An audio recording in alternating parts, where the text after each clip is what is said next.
جامپور کے جوانوں اپنے بڑوں کو دیکھا 4 دن باپ کی قبر پہ جاویں گے، 4 دن پھول ڈال کے آئیں گے، 4 دن پانی کا چھڑکاؤ کر کے آئیں گے، مہینہ گزرنے کے بعد قبرستان کا لوگ راستہ ہی بھول جاتے ہیں، کوئی نہیں پھیرا مارتا۔ تیری میری اوقات بھی وہی ہو جائے گی جو پہلے شہر خموشہ میں پڑے ہیں۔ رب اکبر کی قسم ہے، جس گھر کو تو بنا کے گیا، جس دکان کو تو بنا کے گیا، جس مکان کو تو بنا کے گیا، جس فیکٹری کو تو بنا کے گیا، اللہ کی قسم تیرے جانے کے بعد سگی اولاد اس دکان سے 10 روپے دیتے، پتہ نہیں اللہ کے نام پر تیرے ثواب کے لیے 10 روپے کا نوٹ دیتے کتنے منہ بنائے گی۔ دوسری آپ حضرات سے ایک بات اور عرض کر دوں، اللہ اکبر، اپنے بچوں کو وصیت کر کے جاؤ۔ مجھے مفتی محمد شفیع صاحب رحمت اللہ علیہ یاد آ گئے، شیخ الاسلام کبھی کبھی فرمایا کرتے ہیں، فرمایا ایک دن مفتی شفیع صاحب رحمت اللہ علیہ نے مجھے کمرے میں بند کر کے کنڈا لگا لیا اور میرے ساتھ چمٹ کر مجھے اپنے گلے سے لگا کر ساروں قطار رونا شروع کر دیا۔ میں نے کہا ابو جان بتاؤ کیوں رو رہے ہو؟ کہ بیٹے میرے سے ایک وعدہ کر، جب میں مر گیا تو مرنے کے بعد روزانہ میری قبر پر ملاقات کے لیے آئے گا۔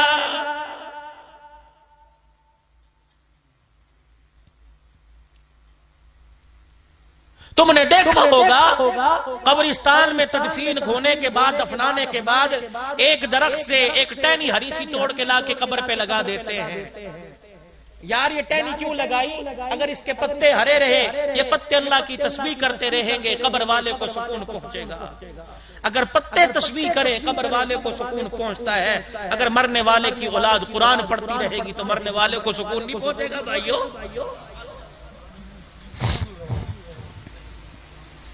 فرمایا لوگوں جس دن باپ میرے سے چمٹ کے مجھے اپنے سے چمٹا کے رویا، میں نے بات پلے باندھ لی۔ حضرت شیخ الحدیث شیخ التفسیر مفتی محمد شفیع صاحب کے انتقال کے بعد فرمایا جب میں شہر میں ہوتا ہوں، ناشتہ بعد میں ہوتا ہے، پہلے باپ کی قبر پہ جا کے حاضری دے کے آتا ہوں۔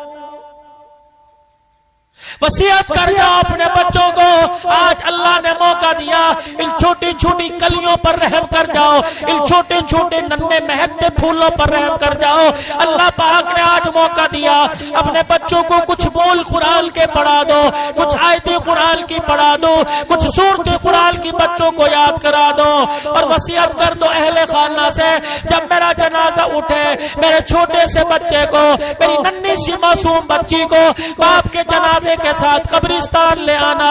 جب مجھے قبر میں اتار دو، قبر پہ مٹی ڈالنے کے بعد میرے ننھی سی بچے کو میری قبر کے سرانے کھڑا کر دینا اور کہنا اپنے ابا کو، اللہ جل شانہ کو اپنے باپ کی قبر کے پاس کھڑی ہو کر اللہ کو اللہ کا کلام سنا دے، صرف اتنا پڑھ کے سنا دے، الحمدللہ رب العالمین الرحمن الرحیم۔ جب بیٹا چھوٹا سا، جب ننھی معصوم سی کلی، جب بوتا دوتا دادے دانے کی قبر پر، ابا کی قبر پر، اماں کی قبر کے پاس کھڑی ہو کر الرحمن الرحیم کہے گی، اللہ سوال کرنے والے فرشتوں سے کہے گا واپس آ جاؤ، یا اللہ بڑا گناہگار ہے، بڑے گناہ لے کے آیا۔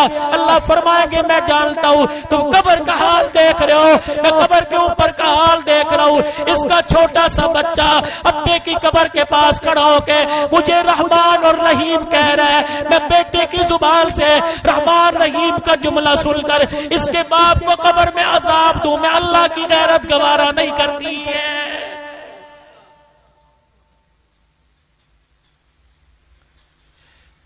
کب میرے عزیزوں سو کے اٹھیں گے؟ کب میرے عزیزوں شعور آئے گا؟ کب میرے عزیزوں آپ کی میری اندر کی آنکھ کھلے گی؟ کب میں اپنے پہ رحم کروں گا؟ کب میں اپنے بچوں پہ رحم کروں گا؟ کب میں اپنے گھر پہ رحم کروں گا؟ اللہ اکبر، خدا کے واسطے اپنے بچوں پہ رحم کرو۔ جامپور والوں آج سے 40 سال پیچھے چلے جاؤ، قرآن پڑھنے کے لیے کہاں جانا پڑتا تھا؟ حدیث پڑھنے کے لیے ملتان جانا پڑتا تھا، کہاں کا دھکے کھانے پڑتے تھے۔ اب تو میرے عزیزوں صرف ناف سے لے کر بخاری تک پڑھائی جا رہی ہے، قرآن کی الف ب سے لے کر الناس تک تمہارے شہر میں پڑھایا جا رہا ہے. گلی گلی میں مدرسہ کھل گیا, بازار بازار میں مدرسہ کھل گیا, محلے محلے میں مدرسہ کھل گیا, ہر مکان کے ساتھ دوسرا مدرسہ ہے. او لوگوں, قرآن چل کے تمہارے دروازے پر آ گیا, اب بھی اپنے سینے کو قرآن کی ریل نہیں بناؤ گے تو کب بناؤ گے؟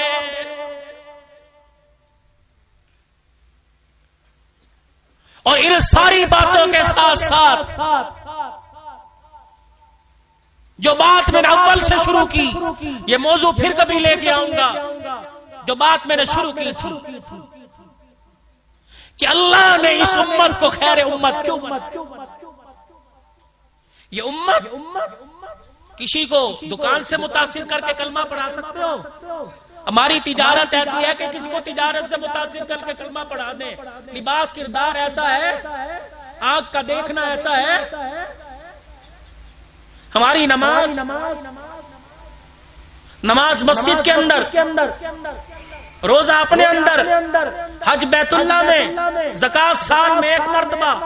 تو پھر میں ایسی کیا چیز جو لوگوں کو دکھا کے کلمہ پڑھاؤ, جس سے متاثر کرو کہ آ جاؤ مغرب کی دنیا کے لوگوں, امریکہ والوں, انڈیا والوں, کلمہ پڑھ لو. نماز مسجد میں, حج بیت اللہ میں, روزہ اندر, زکات سال میں ایک مرتبہ. تو ایسی کیا چیز ہے کہ جس چیز سے میں دنیا کے دلوں کو موقع محمد کو کلمہ پڑھا دوں صلی اللہ علیہ وسلم؟ وہ چیز کیا ہے؟ عبادات کے بعد اخلاق ہے انسان کے بعد.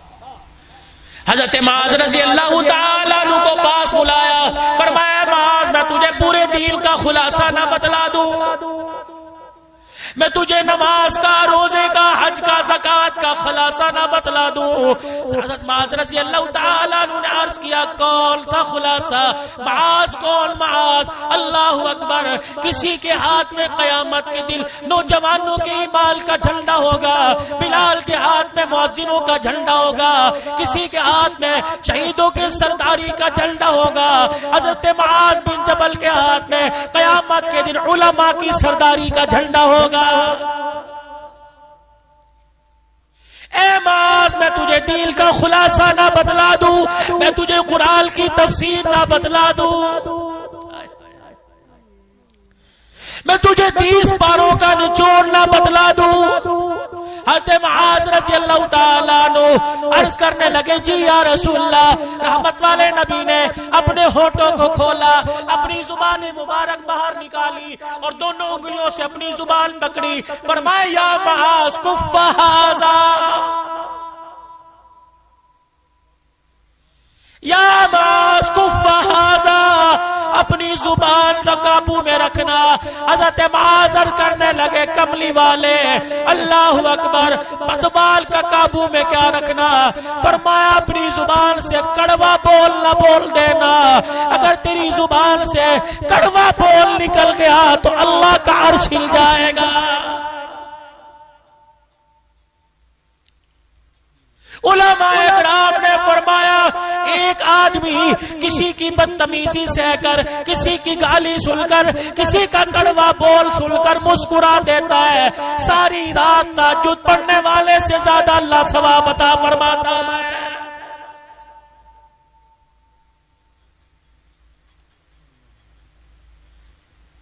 عرض کی کملی والے, یہ زبان کیا قیامت کے دن پکڑوائے گی؟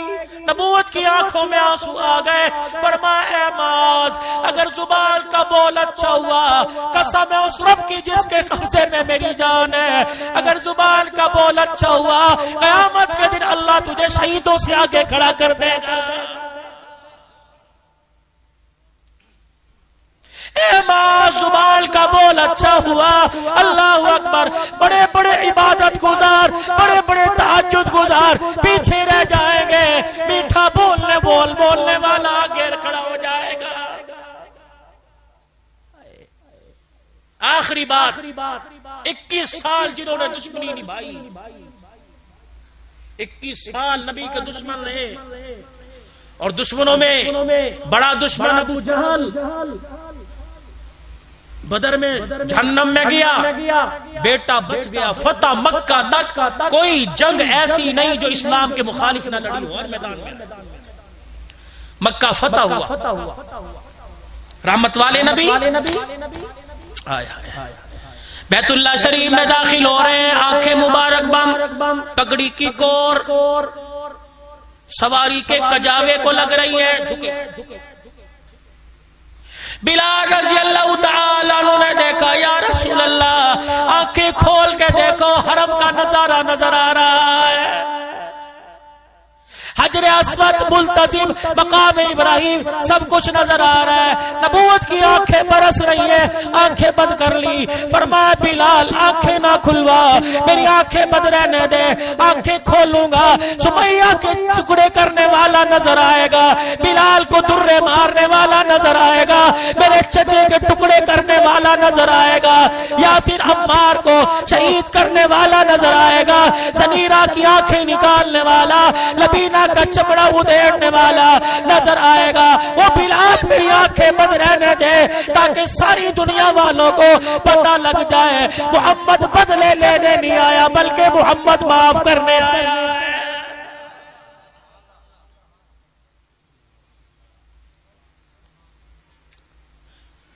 دونوں ہاتھ بیت اللہ کے دروازے پر، اوے مکے کے کافروں، 21 سال تک تم نے میرا پیچھا نہ چھوڑا،